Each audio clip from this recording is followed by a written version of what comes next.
And this is what it looks like now as people queue to get their chance to pass by the Queen's coffin and pay their final respects. The Queen will lie in state at Westminster Hall for 4 days, from 5 o'clock this evening until 6:30 a.m. on Monday morning. Many began queuing overnight and have been braving a very rainy London evening, hoping to be among the first to get into Westminster Hall. There were plenty of tents along the river, even though camping isn't permitted. Lots of food and drink too to see people through the night. One chap even walked along offering pizza. The Archbishop sent some pizza over. Yeah, we had hot pizza from the Archbishop. We are wet and we are maybe a bit cold, but we put up with it. It's worth it. It will be. She was really an icon of an icon. She was a real legend, of someone that combined motherhood with monarchy.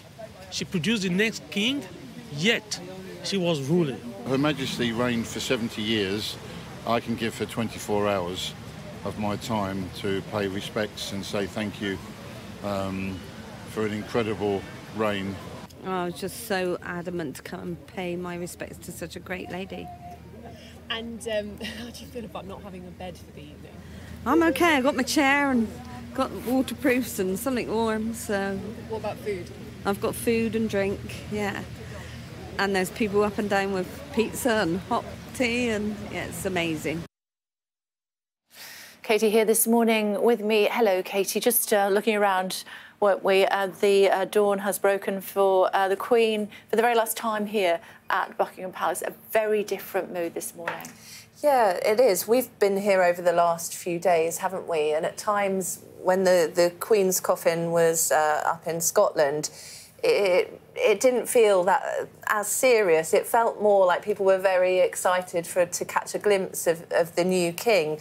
But I think yesterday evening, when the Queen's coffin was brought here, as it made the very slow journey from RAF Northolt, and people lined the streets in the driving rain, the coffin being lit up, and as it was driven into Buckingham Palace last night, that moment of silence that sort of washed over the whole of the area over here for people outside before they sort of broke into a spontaneous round of applause.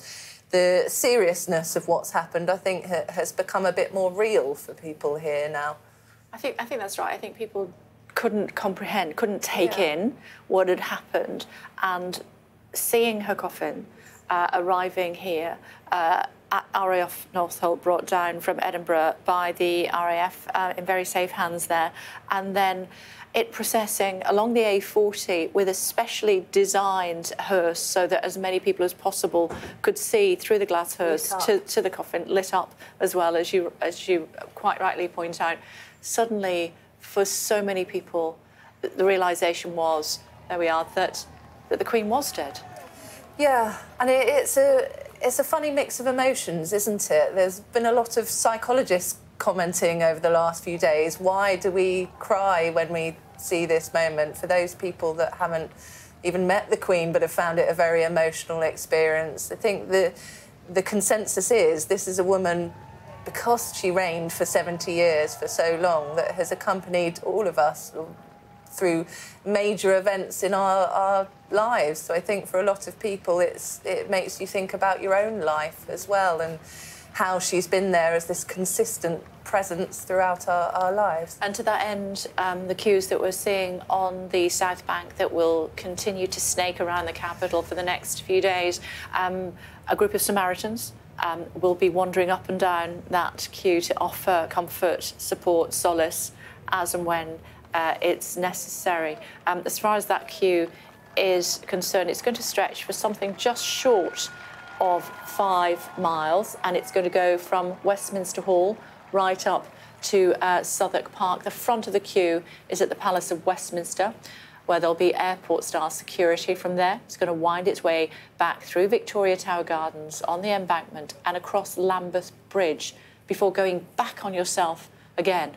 And then on the opposite side of the River Thames, it will stretch along the South Bank. Some pretty impressive monuments along the way, Katie, including the London Eye, the Tate Modern, London Bridge. We know the BFI and South Bank's going to be playing Archive of the Queen as well, so it really will be, you'll be taking in the whole of London and seeing sort of the places that the Queen went to throughout her life. I think I'm right in saying he'll go past City Hall as well, and the beauty, the magnificence of Tower Bridge, and also the Tower of London, before it reaches the maximum permitted length, which is at Southwark Park, which is in Bermondsey, and we've done a calculation to suggest that's around about 5 miles. There's plenty of loops in there as well, so perhaps a little longer than 5 miles, and many of our viewers this morning will be saying, surely people won't be queuing that long, but they will. They're queuing already. Some suggestions,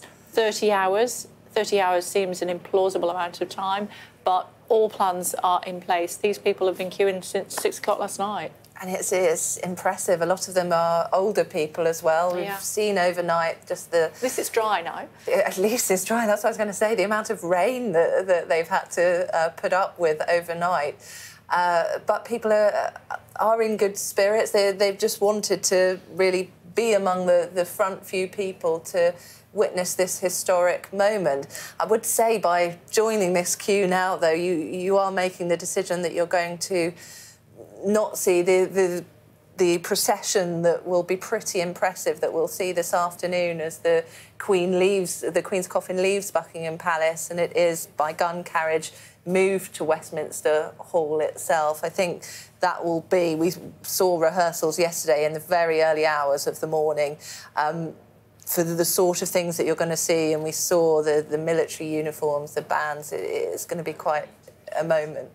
It is, although, you know, if you are in the queue and you've charged up your phone, you can get Sky News on your phone live, and so you will be able to watch events as they start to unroll from about 2:22 p.m. Not about, definitely. Exactly. And then it's a 38-minute journey. And perfectly paced as well. That was the point of having the one rehearsal that they managed to get yesterday. Of course, these things are meticulously planned. Everything has to run to time. And so for 38 minutes, what they were doing was working out the exact pacing that they want for in order to make it to Westminster Hall exactly on time. We know that the procession itself will be behind the gun carriage in which the Queen's coffin is being transported. Behind there, the royal family will follow on. We knew that the King and his siblings would be following in military uniform. What we had confirmation of overnight was the fact that Princes William and Harry will too be joining the royal family for that moment.